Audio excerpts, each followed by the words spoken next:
오늘 하나님이 우리에게 주신 말씀은 열왕기하 14장 17절에서 29절의 말씀입니다. 열왕기하 14장 17절에서 29절의 말씀입니다. 열왕기하 14장은 남유다의 8번째 왕 아마샤와 북이스라엘의 13번째 왕 여로보암 2세에 대한 이야기입니다. 우리 17절과 18절의 본문 말씀을 우리 한 목소리로 읽어보겠습니다. 이스라엘의 왕 요아스의 아들 요아스가 죽은 후에도 유다의 왕 요아스의 아들 아마샤가 15년간을 생존하였더라. 아마샤의 남은 행적은 유다 왕 역대지략에 기록되지 아니하였느냐. 유다 왕 아마샤는 분명 시작은 좋은 사람이었으나 끝은 나쁜 사람이었습니다. 유다 아마샤는 여호와 보시기에는 정직히 행하였다는 평가를 받았습니다. 하나님께서는 그가 초기에 정직히 행하였기에 그의 나라를 굳게 서게 해주셨고 에돔 사람 10,000명을 죽이는 그런 전쟁의 승리를 허락해 주셨던 것입니다. 그러나 아마샤는 온전히 하나님 앞에 충성하지 못하고 산당을 제거하지 않았습니다. 죄의 불씨를 여전히 살려둔 것입니다. 이 일은 결국 역대하 25장 14절에서처럼 에돔을 물리쳤을 때 백성들이 에돔 자손의 신들을 가져와서 자기의 신으로 세우고 그것들 앞에 경배하며 분향하는 죄로 이어지게 됩니다. 죄의 파급 효과가 이렇게 크다는 것입니다.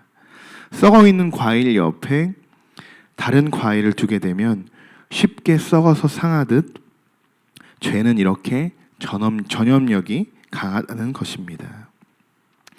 아마샤는 에돔과의 전쟁에서 얻은 승리에 도취되어서 스스로 교만하였습니다. 더 이상 하나님의 말씀도 들으려 하지 않았습니다. 아마샤는 이스라엘의 왕입니다. 왕이라는 존재는 어떤 존재입니까?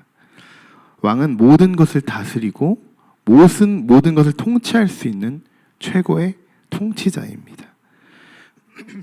왕이 바로 서야 백성이 바로 설 수 있습니다. 이것을 볼 때 우리는 어떤 지도자를 만나느냐가 정말 중요하다는 것입니다. 교회도 마찬가지입니다.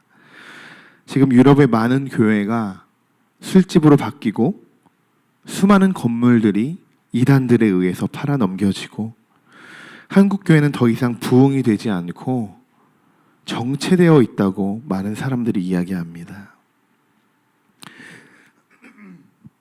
이러한 모든 문제 제기의 원인은 첫 번째로 목회자들로부터 시작되는 것입니다. 목회자들이 바로 서지 못하는 문제. 목회자들조차 부정적으로 한국 교회를 바라보는 문제. 영혼을 살리기보다 수적 부흥만 강조하는 문제.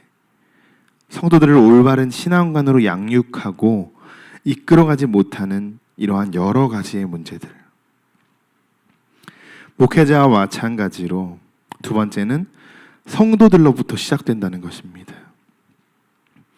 비판적인 시선과 기복적인 기복신앙으로 인한 신앙생활, 말씀이 삶으로 실천되지 않고 하나님이 세우신 목회자의 권위를 또한 인정하지 않으며 세상 속에 빠져 사는 여러 가지의 문제들. 이것이 우리들의 현실적인 문제들이라는 것입니다. 성도 여러분, 우리가 먼저 하나님 앞에 바로 서기를 원합니다. 죄의 불씨가 아직 남아있다면 완전히 꺼질 때까지 하나님 앞에 바로 서서 기도해야 합니다. 또한 우리는 하나님 앞에 한결같은 마음을 가지고 나가야 합니다. 17절에 아마샤는 15년간 생존하였더라 라고 기록되어 있습니다. 이러한 사실을 기록하고 있는 이유가 무엇이냐? 이는 아마샤가 교만함에 대한 여호와의 징계로 북이스라엘과의 전쟁에서 참패하여 포로로 끌려갔다가 다시 해방이 되어 15년을 더 살았으나 그럼에도 불구하고 아무런 회개의 모습을 보이지 않았음을 강조하는 말씀인 것입니다.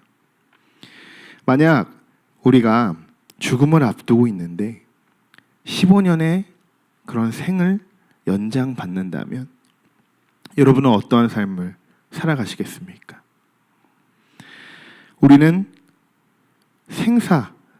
우리의 생사화복은 하나님께 달려 있습니다.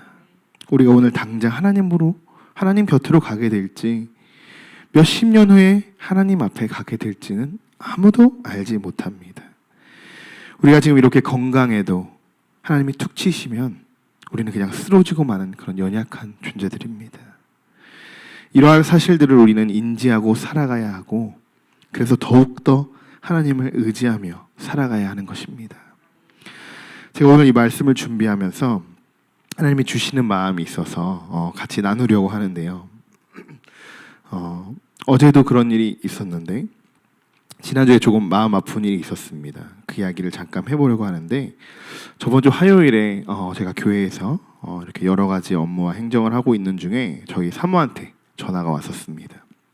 그래서 용주 사모의 그 이모부님이 돌아가셨다는 전화를 받고 저에게 바로 전화를 한 것이었습니다.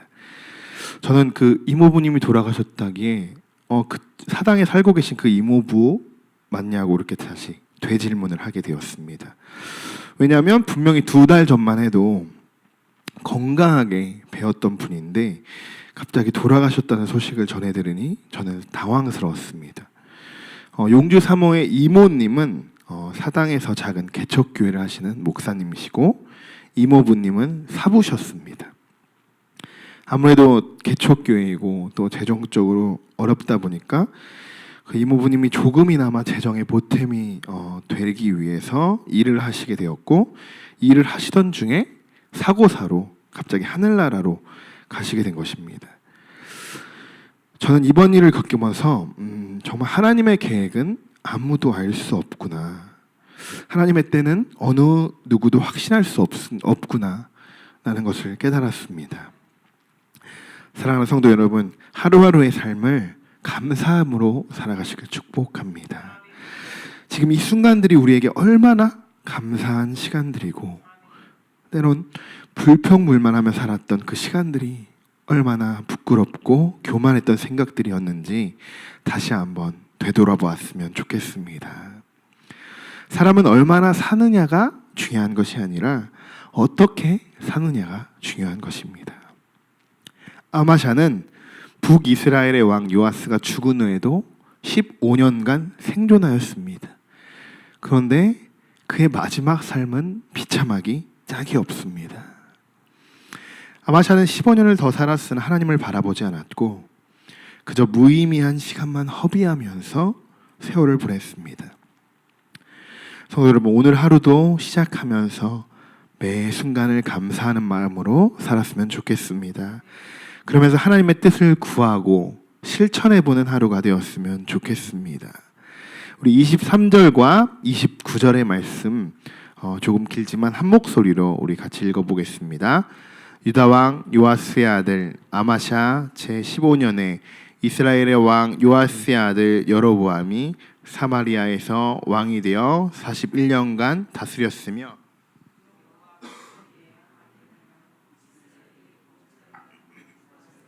여로보암의 모든 죄에서 떠나지 아니하였더라. 이스라엘의 하나님 여호와께서 그의 종 가드헤벨 아미떼의 아들 선지자 요나를 통하여 하신 말씀과 같이 여로보암이 이스라엘 영토를 회복하되 하맛 어기에서부터 아라바 바다까지 하였으니 이는 여호와께서 이스라엘의 고난이 심하여 매인자도 없고 노인자도 없고 이스라엘을 도울 자도 없음을 보셨고 여호와께서 또 이스라엘의 이름을 천하에서 없이 하겠다고도 아니하셨으므로 요아스의 아들 여로보암의 손에서 구원하심이었더라. 여로보암의 남은 사적과 모든 행한 일과 쌓은 업적과 다메섹을 회복한 일과 이전에 유다에 속하였던 하맛을 이스라엘에 돌린 일은 이스라엘 왕 역대 지략에 기록되지 아니하였느냐. 여로보암이 그의 조상 이스라엘 왕들과 함께 자고 그의 아들 스가랴가 대신하여 왕이 되니라. 아멘. 23절과 29절은 이스라엘의 13번째 왕 여로보암 2세의 통치에 관한 내용입니다. 유다의 요아스 왕의 아들 아마샤 제15년에 이스라엘의 요아스 왕의 아들 여로보암이 왕이 되어 사마리아에서 41년 동안 다스렸습니다. 이때 남유다는 우시야와 요담이 통치하던 시기인데 두 나라가 국력을 회복하고 있는 부강했던 시기입니다. 이스라엘의 왕 요아스의 아들 여로보암은 여호와 보시기에 악을 행하며 여로보암의 모든 죄에서 떠나지 아니하였다라는 그런 평가를 받은 악한 왕이었습니다. 그런데 이 말씀 이후에 여로보암에게 일어났던 일들이 놀랍습니다. 하나님께서는 이러한 여로보암을 통하여 북이스라엘이 가장 넓은 영토를 소유하는 시기가 되게 하셨습니다. 이스라엘은 요나 선지자의 예언대로 하맛 어기에서부터 아라바 바다까지 영토를 회복하였고 심지어 다메섹을 회복하기까지 했습니다. 왜 하나님께서는 이렇게 악한 왕 여로보암 2세를 통하여 이 같은 업적을 이루게 하셨을까요? 오늘 26절과 27절에 그의 해답을 주고 있습니다. 그것은 하나님께서 고통당하는 이스라엘의 고난을 안타깝게 보셨기 때문입니다. 고난 중에 있던 그들을 도울 자가 없음을 보셨기 때문에 하나님께서는 여로보암의 손으로 그들을 구원하여 주신 것입니다. 하나님의 입장에서는 죄를 범하는 이스라엘이 하나님의 아픈 손가락이었을 것입니다. 그들의 죄만 보면 당장 그들을 징계하는 것이 옳게 보일 수도 있습니다.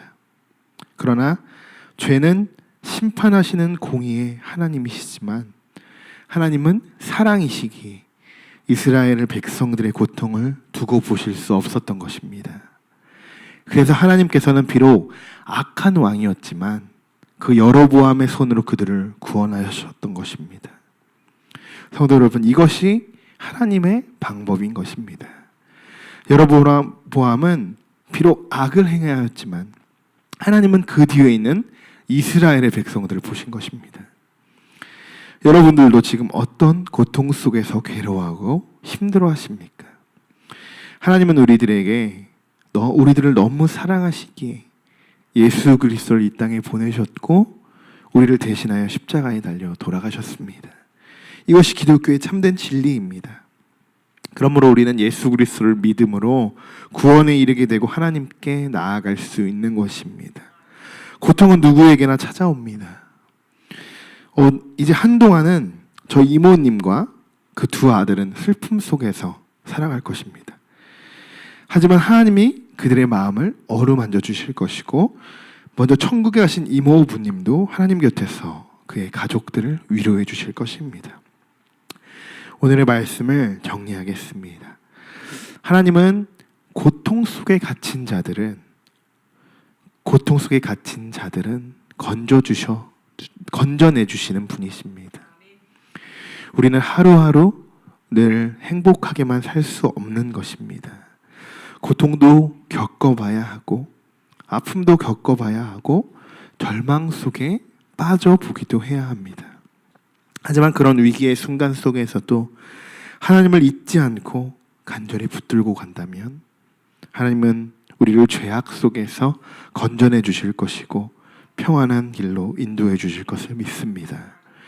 우리가 해야 할 것은 우리의 있는 그대로의 모습을 인정하고 하나님 앞에 엎드리는 것입니다. 그렇게 할 때 모든 문제의 해결은 하나님이 해주십니다. 하나님을 신뢰하고 살아계신 하나님을 진심으로 믿으신다면 오늘도 여러분의 마음속에는 하나님의 뜨거운 성령의 움직임이 일어날 것입니다. 그 성령의 힘으로 오늘 하루도 승리하는 삶을 살아가시기를 소망합니다.